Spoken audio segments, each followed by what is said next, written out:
வண்டிய அமுக்குடா ஆவன போறா தம்பி பிரேக்க.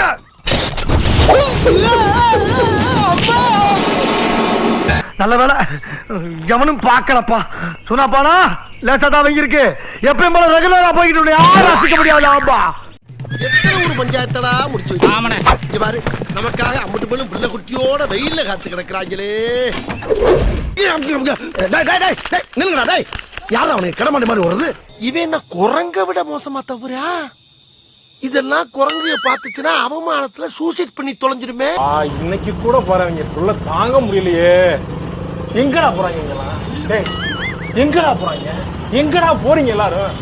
லீவ் நாள் அதுமா சாயங்காலமா எங்க கிளம்பி போறாங்க? எங்க போறான்? இந்த அப்புறம் எங்க போறான்? அவள எங்க போறான்? இவள எங்க போறான்? எதுக்குடா வரீங்க இவங்கெல்லாம்? எதுக்கு வராங்க இவங்கெல்லாம்? வீர கதைகளை படிங்கடா. சும்மா கூத்தாடி பெண்ணுக்கும் சீலகளும் ஜோபனுக்கும் சுத்திட்டு தெரியாதீங்க. எங்க உயிர் இங்கே போகுதுன்னா கூட அது அவருக்காக போகணும்னா ரொம்ப சந்தோஷமா ஏத்துக்கணும். நாங்க சாவு சாவும்ல செத்த பையல நீ நலமா இருந்தா ஒளிஞ்ச எனக்கு நீ சாவும்ல செத்த பையல. நேத்து ஃபுல்லா எனக்கு ஃபீவர் இருந்தாலும் நான் அவரை பார்க்கணும்னு சொல்லி வந்திருக்கேன். ஒத்த ரோசா பிள்ளைய ரொம்ப அற்புதமா வளர்த்திருக்கமா. 2 குட்டி பாப்பாங்க இருக்காங்க. 2 பேரையும் வீட்டுல விட்டுட்டு வந்திருக்கேன் நானு. யாரவன்? டேய் விமலா பத்த எரும மாடு. என்ன பொம்பளை பிள்ளை பத்திருக்க நீ? சுறா பாத்துட்டு வந்தாங்க எங்க அம்மா. அப்படியே நான் வீட்டுக்கு வந்தோடனே பிறந்தேன். அதுக்கு சுறான்னு பேரு வச்சிட்டாங்க. என்னென்ன சொல்றான் பாருங்க. கம்பி கட்டுற கதையெல்லாம் எடுத்து போடுறாங்க. வேலூரில் பிரச்சாரத்திற்கு சென்று கொண்டிருக்கும் விஜய் காஞ்சிபுரம் அருகே காரப்பேட்டை பகுதியில் தனது காரை நிறுத்தி பின் இருக்கையிலிருந்து முன்பக்க இருக்கைக்கு மாறிய நிலையில் அவரது பாதுகாவலரை நடுவழியில் விட்டுவிட்டு பிற கார்கள் அங்கிருந்து புறப்பட்டுச் சென்றன. வண்டி நிறுத்துறா. நான் ஏறில தொங்கிக்கிட்டு இருக்கேன். உள்ள வந்துட்டா. உன்னை நான் அப்புறம் பாத்துக்கிறேன். புயல் மாதிரி வந்து கொண்டிருக்கிறார் மாஸ்டர் புல்லட் பாண்டி. இதோ வந்து விட்டார்.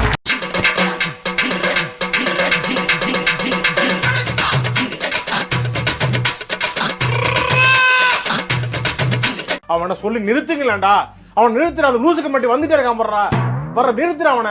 தளபதியை பார்க்கணும்னு வந்தேன். எனக்கு வந்து பிராக்டிகல் நடக்குது. எனக்கு வேணாம், பிராக்டிகல் வேணாம், மார்க் வேணாம். எனக்கு தளபதியை பார்த்தா போதும். உன் வாழ்க்கை நாசமா போயிட்டு இருக்கு. அதை பத்தி யோசிச்சாளா? படிப்புலனா இன்னொரு நாள் நான் பாத்துப்பேன், மார்க் எடுத்துப்பேன். அப்படியே எழுதி கிழிச்சிருவாங்க. எல்லாம் பண்ண முடியும். ஆனா தளபதி எனக்கு விட்டா என்னால எப்பயுமே பார்க்க முடியாது. அதனால தளபதிக்காகவே நான் எனக்கு வந்திருக்கேன். படிடா. நான் பெங்களூர்ல இருந்து வரேன். எதுக்குடா வரீங்க இங்கலாம்? ஒர்க் பண்ணிட்டு இருக்கேன் பெங்களூர்ல இதுக்கோசரமே லீவ் போட்டு வந்திருக்கேன். என்ன கொடுமை பாருங்களேன். அடா பாவி. நாங்க எங்க தளபதியை பார்க்கறதுக்காக வந்திருக்கோம். சரி நீங்க கட் பண்ணுங்க. எங்க தளபதியை பார்த்து எந்த அளவுக்கு பயப்படுறாங்க அப்படின்றது தெரியுது. என் ஹஸ்பண்டோட என்னோட விஜய் தான் எனக்கு ரொம்ப பிடிக்கும். I love Vijay, I love Vijay, I love Vijay. ஐயோ அப்ப திரிசாவோட வாழ்க்கை. திரிசா கூட எப்படா வாழ்ந்தேன்? என்னமோ குடும்பம் நடத்துற மாதிரி கேக்குற. இதுல கேவலம் என்ன தெரியுமா? என்னுடைய புருஷனை விட எனக்கு அவரை தான் ரொம்ப பிடிக்கும். அவர் மேலதான் எனக்கு ஆசை இருக்குன்றா. பப்ளிக்கா சொல்றாங்க. இது என்னங்க ஆசை? இது என்ன ஆசை? கேவலமா இல்லையா? ஐயோ, ஒரு பைத்தியக்கார பைலட் இந்த நாடு மக்களும் மாட்டிட்டு படுற பாடு. சரி. இந்த 5 வருஷமாவே எங்க கிராமத்துக்கு எதுவுமே நடக்கல. இது வரைக்கும் நடக்கல. இதுக்கப்புறம் நடக்கணும்ன்ற நம்பிக்கையும் எங்களுக்கு இல்ல, சுத்தமா இல்ல. என்ன பிரச்சனை இருக்கு ஊர்ல? எந்த பிரச்சனையுமே இல்ல. Welcome to great Kirikalan magic show. அலைகடலான திரண்டு வந்து ஆர்ப்பாட்டமே இல்லாமல் இங்கு அமைதியாக அமர்ந்திருக்கும் என் ரசிக பெருமக்களே, உங்கள் எல்லோருக்கும் என் அன்பார்ந்த முதல் வணக்கம். விஜய் நடத்தக்கூடிய பிரச்சார கூட்டத்துல வந்து போலி பாஸும் அதை உருவாக்கிட்டும் நிறைய பேர் வந்தாங்க. உள்ள அரங்கமும் காலியாக இருக்க, கூட்டம் நிரம்பல் அப்படிங்கறதுனால இதை வந்து தவிர்க்க செஞ்சிருக்காங்க. அட வெக்கம் கட்டுவீங்களா? இதுக்கு எதுக்குடா வெள்ளையங்கிலி மாலையன்னு? இதுக்கு ஒரு 4 பேர்த்த மூத்திரத்தை வாங்கி மடக்கு குடிக்க வேண்டியதானே? ஏன்டா இந்த வேலை பாக்குறீங்க? நம்மளோட ஆட்சி அமைஞ்சதும் அந்த படம் வந்தா பாத்துக்கடா. ஒவ்வொரு கிராமத்துக்கும் நான் நேரடியா வந்து என்னுடைய சொந்தங்களாகிய உங்க எல்லாரையும் நான் சந்திக்கிறேன். தமிழ்நாட்டுக்கும் என்டிஏவுக்குமான ஒரு எலெக்ஷன் அப்படின்னு சொல்றாங்க. என்ன சார், டெல்லியில ஏதாவது நிக்க போறீங்களா? அப்புறம் ஏன் தமிழ்நாட்டுக்கும் டெல்லிக்குமான ஒரு எலெக்ஷன் சொல்றீங்க? அப்புறம் ஏன் தமிழ்நாட்டுக்கும் என்டிஏவுக்குமான ஒரு எலெக்ஷன் சொல்றீங்க? எங்களுக்கு புரியலையே சார். இது என்ன லாஜிக்னு எங்களுக்கு புரியலையே. இப்பவே அநேகமா குடிச்சு தான் பேசிக்கிறேன்னு நினைக்கிறேன். போட்டிருந்தேன். இப்ப சொல்றது கேளு. விஜய்க்கும் ஸ்டாலின் சாருக்கும் நடக்கிற போர்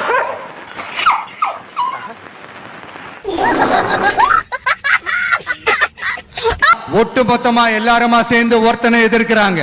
மக்களோட மக்களா நிக்கிறான். அந்த மக்கள் அவன் கூட நிக்கிறாங்க. அந்த காண்டு மக்களுக்கு ஒண்ணுனா இந்த விஜய் வந்து நிப்பா. புடுங்கிருப்பாரு அப்படியே ஒரே புடுங்க புடுங்கி இங்க நட்டுருப்பாரு. ஆமா நீ மக்களுக்காக நின்றதான் நாங்க பார்த்தோமே. கரூர்ல 41 பேர் செத்தும் போது எப்படி தெரிச்சு ஓடி போய் பனையூர்ல பூந்து எனக்கு தெரியாது. அந்த காண்டு தான் ஒட்டுமொத்தமா எல்லாருமா சேர்ந்து ஒருத்தனை எதிர்க்க காரணம். யார் அவங்க தடுக்குது வளர்ச்சிய? அது யாருங்க? நான் 2 பேரு. அவனை விட்டுருங்க. நீங்க தடுக்க பாருங்க, சொந்தமா கட்சி எல்லாம் ஆரம்பிச்சுட்டான். இந்த விஜயும் மக்களும் ரத்தமும் சதையும் மாறி உடலும் உயிரும் மாறி ஒன்னிலிருந்து ஒண்ண பிரிக்கவே முடியாது. ஓவர் பெர்ஃபார்மன்ஸ் பண்ணாத, செட் ஆகாது. நீ எல்லாம் மிடிலே போ. எனக்கு வலிக்குதுடா, யாரோ செத்து போனேன்னு நினைக்கிறேன். எனக்கு வலிக்குதுடா. ஆனா உன்னை பார்க்கவன் செத்து போயிட்டான். உனக்கு எப்படா குற்ற உணர்ச்சி ஓடி போனேன்? எப்படா பனையூர்ல போய் பரதேசி படுக்க முடிச்சுனால மக்களோட நிக்க துப்பு இல்லைன்னா என்ன மயத்துடா கட்சி? நீ கேட்ட ஒவ்வொரு கேள்வி என்ன செருப்பால் அடிச்ச மாதிரி இருக்குடா. மாதிரி இல்ல, உண்மையிலே செருப்பால தான் அடிச்சது. சென்சிட்டிவான சென்டிமெண்ட். அதுக்காக நீங்க அழுவ கூடாது. அதெல்லாம் ஒண்ணு இல்ல. இல்ல நீங்க அழுவுறீங்க. இல்ல சார். இல்ல கண்ணு கலங்குது. அழுவல சார். இல்ல வந்துடுச்சு. சாரி டேய், அழுவுடா எரும மாடு, அழுவுடா. நல்லவேளை அழுவ ஆரம்பிச்சான். எபிசோட் 8. நான் சாரி. அடங்கப்பா, இது உலக நடிப்புடா சாமி. நாம ஆக்ட் குடுக்குறா சார். அவர செகண்டுக்கு ஒரு ஆக்ட் குடுக்குறா சார். அங்க பாரு. ஓவர்ரா டேய். எங்கடா கத்துக்கிட்டீங்க இந்த ஆக்டிங்? டேய் என்னடா நாடக கம்பெனி நடத்துறீங்களா? Here I come.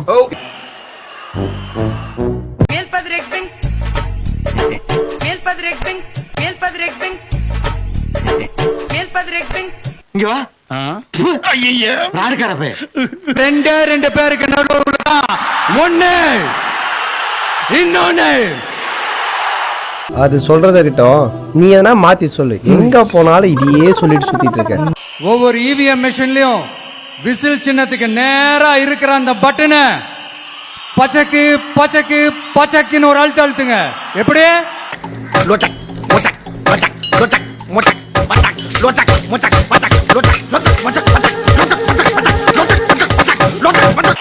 அவ்வளவுதான்.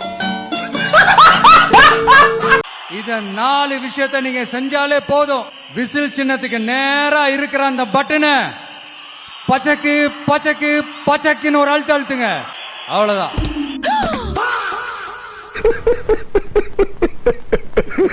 ஒரு புது ஃப்ரெண்ட், புது நண்பர் ஒருத்தர் கிடைச்சிருக்காரு. யார் தெரியுமா? தெரியாது. முதல்வர் அவர்கள் தான். அப்படி நாங்கெல்லாம் உங்களுக்கு நண்பர்கள்னா அப்புறம் ஏன் சார் கரூர் விஷயத்துல ஏன் மேல பழி தூக்கி போட்டீங்க? ஏன்டா பச்சை போய் பேசுற, ஓபனா பேசுற? எந்த ஒரு அரசியல் கட்சி தலைவரும் தன்னோட தொண்டர்களும் அப்பாவி பொதுமக்களும் இறக்கிறத எப்பொழுதும் விரும்ப மாட்டாங்க. இந்த சம்பவத்தில் உயிரிழந்தவங்க எந்த கட்சி சார்ந்தவங்களாக இருந்தாலும் என்னை பொறுத்த வரைக்கும் அவங்க நம்மளோட தமிழ் உறவுகள். மக்களை நேசிக்கிற விஜய் வேணுமா, மக்கள் விரோத ஆட்சி நடத்துற ஸ்டாலின் சார் வேணுமா? இந்த விஜய் நம்புறீங்களா, ஸ்டாலின் சார நம்புறீங்களா? இவனை நம்பலாம், உன்னை நம்ப முடியாது.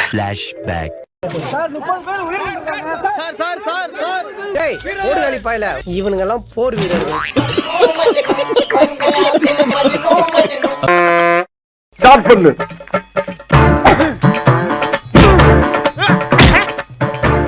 இங்கிட்டு வா. அப்படியா? படைக்கல மண்டல மட்டும் அடிச்சிடாத, குலக்கேசல் உள்ள போயிருவேன். சரியா? உங்க வீட்டு பிள்ளையா நினைச்சு எல்லாரும் என்னை மன்னிச்சிருங்க.